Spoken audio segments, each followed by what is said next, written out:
140តបជាប់ពីផ្លូវលេខ130នៅត្រង់កំណាត់ផ្លូវជាតិលេខ4ស្ថិតនៅក្នុងស្រុកសំរោងទងរងការខូចខាតយ៉ាងធ្ងន់ធ្ងរឃើញថាស្ថានភាពផ្លូវ140ឬក៏ហៅថាផ្លូវត្រពាំងខ្យងដែលជាអំណោយរបស់សម្ដេចតេជោហ៊ុនសែនអតីតនាយករដ្ឋមន្ត្រីបច្ចុប្បន្នជាប្រធានព្រឹទ្ធសភាមានការតបជាប់រវាងផ្លូវលេខ130ត្រង់ចំណុចផ្លូវបំបែកភូមិដែកភ្លើងឃុំរលាំងគ្រិលទៅកាន់ផ្លូវជាតិលេខ4ផ្សារភ្ជាប់ទៅនឹងផ្សារព្រៃផ្ដៅឃុំត្រពាំងកងស្រុកសំរោងទងខេត្តកំពង់ស្ពឺគឺទទួលរងទៅនឹងការខូចខាតយ៉ាងធ្ងន់ធ្ងរតែម្ដងក៏ប៉ុន្តែអាជ្ញាធរពាក់ព័ន្ធរួមជាមួយនឹងមន្ទីរជំនាញមិនមានវិធានការក្នុងការជួសជុលដោយទុកបណ្ដោយឲ្យកាន់តែខូចខាតកាន់តែខ្លាំងដែលនាំឲ្យរដ្ឋចាយចំណាយថវិកាកាន់តែច្រើនដើម្បីធ្វើការជួសជុលឡើងវិញបើតាមប្រជាពលរដ្ឋបានធ្វើការលើកឡើងថាផ្លូវមួយខ្សែនេះជាប្រភេទផ្លូវក្រាលកៅស៊ូ2ជាន់ BDST ដែលមានប្រវែង8គីឡូម៉ែត្ររងការខូចខាតដោយសារតែឡានដឹកដីដឹកថ្ម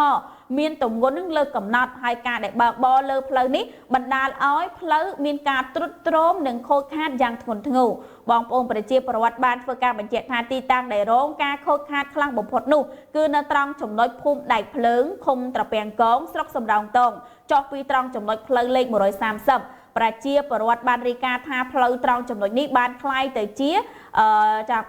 ផ្លុកត្រពាំងដក់ទឹកលិចលើជង្គង់បាត់ទៅនឹងស្ថានភាពផ្លូវទៅហើយប្រជាពលរដ្ឋបានធ្វើការបន្តថាពេលនេះផ្លូវមានការខូចខាតធ្ងន់ធ្ងរដោយសារតែចំនួន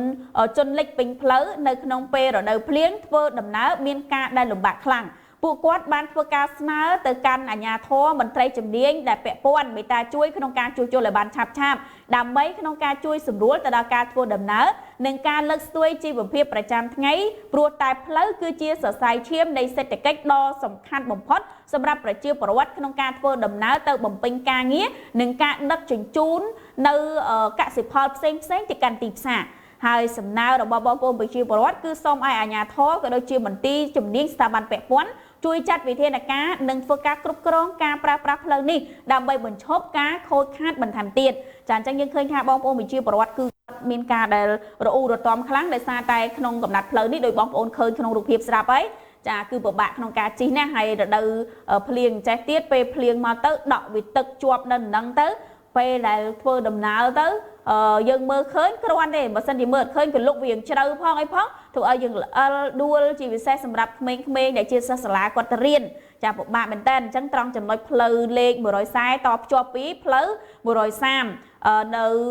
ផ្លូវជាតិលេខ4នឹងឯងចាឆ្ពោះទៅកាន់ផ្លូវជាតិលេខ4នឹងឯងស្ថិតនៅក្នុងស្រុកសំរោងទងនោះគឺរងការខូចខាតធ្ងន់ធ្ងរមែនតើផ្លូវហ្នឹងអញ្ចឹងប្រជាពលរដ្ឋនៅទីនោះដែលគាត់ធ្វើដំណើរឆ្លងកាត់ទីនោះគាត់មានការសំណូមពរនិងអំពាវនាវសូមឲ្យ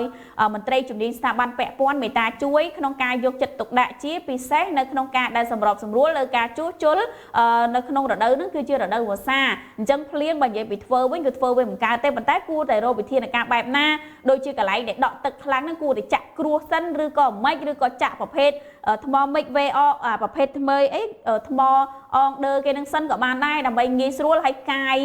ដើម្បីឲ្យមានទឹកនឹងហូរចេញពីអាកលុកហ្នឹងទៅដើម្បីឲ្យបងប្អូនអាចធ្វើដំណើរមានភាពងាយស្រួល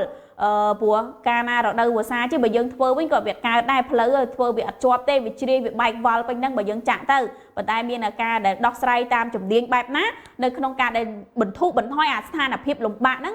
សម្រាប់បងប្អូនសិននៅក្នុងកំឡុងនៃរដូវធ្លាក់ភ្លៀងនេះចាអរគុណប្រិយមិត្តទូរទស្សនិកជនជាទីគោរពនិងជាទីមេត្រីសូមអនុញ្ញាតបញ្ចប់នៅព័ត៌មាននេះ